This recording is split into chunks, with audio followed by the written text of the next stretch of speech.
Welcome back to Year of the Full Moon. We're on episode 24 now. Oh my god. And it is too many episodes. I think I say that every time. Every single one. We reviewed something called Arcana of the Puppet Master, which is the bonus disc that is only available within the Puppet Master Blu-ray box set. Ironically, has one of the cooler titles. Yes, it is. Honestly, this sounds way better than Curse of the Puppet Master.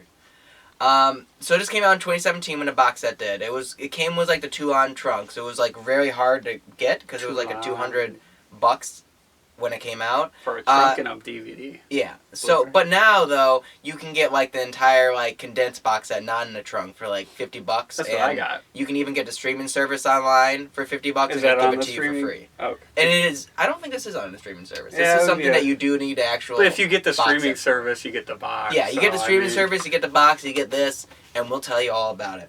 So, Arcana of the Puppet Master has like over 8 hours of bonus features on it. That's a quality. It's too much. It's too much. Yeah. Yeah, so what we did was, there's a total of 5 different things on here. I'm the one who was the only one who watched 2 of them because they were one with 3 hours, one with 3.5 hours, and I wasn't going to make him sit through that. No. So, for the best. 2 of them, though, are actually kind of short. Like, one of them's 7 minutes and one of them's 5 minutes. And they cover just, like, within the first 5 movies of Puppet Master films. So it's not like an all-encompassing thing. So I'll just start. One of them is like a 7-minute thing talking about Puppet Master 5, and it's just David Allen who does the stop motion. He just talks about like stop motion. He looks so unenthused too. They're talking to him. He does not want to be there.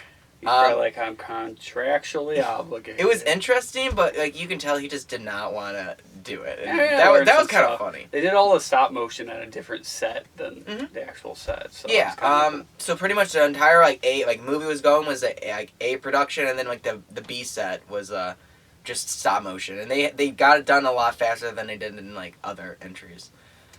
So along with that, there was also a 5-minute thing on also David Allen for Puppet Master 5, but it was like behind the scenes, so it just showed him working, which was interesting. It was just 5 minutes, but it was a pretty good snippet. I wish they would have just included it on the Puppet Master 5 Blu-ray. So that's all they did about Puppet Master 5. Nothing about 4. It's all about 5 for some reason.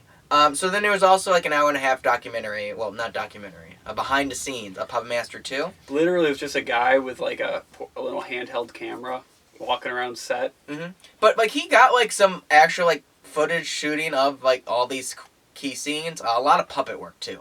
They showed all kind of like behind the scenes and the puppets. And honestly, like for like an hour and a half, it was a pretty good behind the scenes, and I would say definitely was probably the most worthwhile of them all. It was better than some Puppet Master movies. Yes, it was. But like you got to see like them making the movie, and it wasn't like stupid stuff going on. Like all the crew members were actually like doing something important, getting stuff done. It was really cool to watch like all this effort that went into like individual scenes. Yeah, it was a good watch. I would highly recommend. Well, then we get into stuff that I did not have Shane watch because they are way too long. And honestly, I think that hour-and-a-half one was the best of the lot because these other 2 were a little too overwhelming. So for example, there was also another Puppet Master 2 behind the scenes. So the last one showed a lot of like actual like crew members doing stuff and puppet work and stuff like that. But the other one that was 3.5 hours. Oof.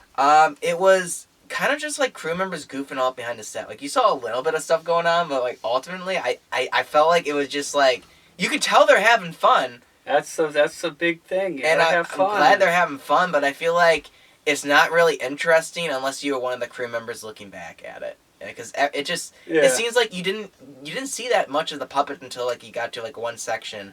So this is just my notes of some highlights from it. It was a lot of like the entire hour is just like them building sets, which was cool for like 5 minutes, and then you could shorten that down quite a bit. Yeah, and I will mention this is all like raw footage, like in all of these documentaries. It's just the footage straight up. They didn't edit it out or anything. So yeah, it shows like the background of trying to make a movie, like not like the actual behind the scenes, just everything else that's going on behind the scenes, if you will. So there's a lot of stuff for the cabin scene from Pup Master II when like the larger lady got caught on fire by torch. When I forgot about that. Yeah, when they're trying to collect brain matter. Good people stuff. catch on fire. It's funny. So, and you saw like how they did it, so that was definitely worthwhile. But like, I didn't need to sit through an hour just to get to it. And then besides that, I did notice that there was so many crew members on set. Like nothing compared to like an A-list movie, but like compared to like what Puppet Master movies are now, like this is like 9 times what their crew is. I think all these. Let me see this real quick. Sure. I think all these are goes up to Puppet Master. All the way up to 5. 5. And this has was stuff 2. on. So, what this is cool about, those are the best Puppet Masters. Yeah. I mean, they do have some by and large are the best, that are good above it, but till 5, I mean, there are not great ones in there, but those are the core. So, like, those are the ones I'd actually want to watch. Like the Axis trilogy, Yeah, I probably wouldn't want. We don't want. I wouldn't want to watch any extras to this length about that because I don't think you're going to get the same stuff out of it as you would get out of the first 5 because that's where they really didn't rely on CGI or anything. So it's all practical. So that's the cool stuff. And that's what you want to see, like seeing all the puppet work. That's pretty cool. Like for a movie called Puppet Master. Exactly. You kind of want to see it. I think it's kind of hilarious that they have a movie called Puppet Master and now they use a lot of CGI. Yep. So CGI Master. Thanks. So with Puppet Master 2, they also like in this documentary, well behind the scenes, they also showed a lot of like Toulon's corpse at like the end of the movie where it kind of like decomposes. That was kind of cool. They were doing like smoke and stuff. Effects, and they were trying to get that to look good, like it was just got put out or whatever. So yeah, so it was pretty cool. That was a cool behind the scenes. And you saw it both behind the scenes for Puppet Master 2 because you need 2 of them. It was much more interesting in the 1.5 one instead of the 3.5 hour one. There's also the behind the scenes for Puppet Master 3, which I personally think was much better than the other 3.5 one. Now this one was 3 hours. I did not make Shane watch it, but I actually found it pretty interesting. There were a lot of far off shots of like random scenes. So you saw all these like scenes from the 3rd movie, but just like someone was a camera like far off away, filming everything. They're probably like, get the offset right now. Yeah. And he's like, well, I'm still gonna get this. Yeah, I'm like, it was interesting seeing all that, and I think it's mainly because it was a period piece for the 3rd movie, Toulon's Revenge, and seeing all the stuff that went into making that's that period definitely piece one I'd watch. It was cool because you got to see like all the sets, all the costumes, stuff like that. Yes, I do. So they also show like some random scenes as puppets, but not a lot of stuff was puppets. Mainly, it's just like kind of showing off. It's like production value is.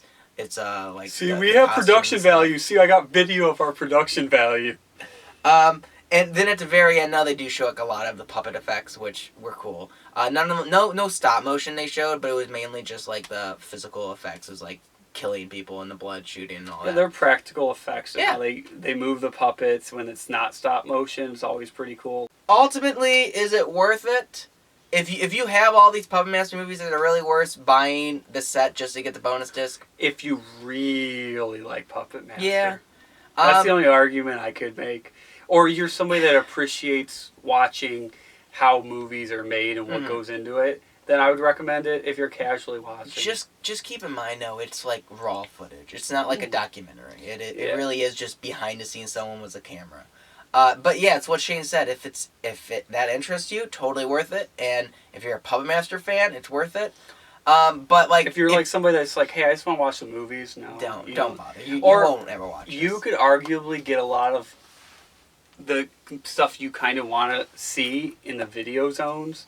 So you really don't need this to get the full like This gives you some cool stuff you didn't see, but the video zones will show you a lot of the cooler effects. And they're edited together, so it actually like feels professional. So it's cool, but like at the same time, you don't need to watch it. I mean, if you're getting a streaming service and it comes with it, watch it. Might be cool to watch a little bit of each, but If you already own the Puppet Masters, though, it's not worth buying the box set. If all you want is this. Now, if you just want them on Blu-ray, box set is what to go with. Box set is pretty sweet. I got that because we were using it to watch the newest Puppet Master, and so we got that. And it makes you seem like you're pretty cool with the whole like, hey, look at all this Puppet. I'm a Puppet Master fan. Which, you know what? I guess we are Puppet Master fans if we just did like a whole review series. Yeah, I remember this was like a series that we wanted to watch, and we watched it because we used to watch like binge slasher movies, and I remember we watched the first 3, and at the time I'm like they're good, but they weren't like stellar. But now I have all of them, so yeah. So now we gotta watch them. So honestly, I don't have much more to say about this than what we've already said. Honestly, the best thing about this is its name. It does have a pretty sweet name.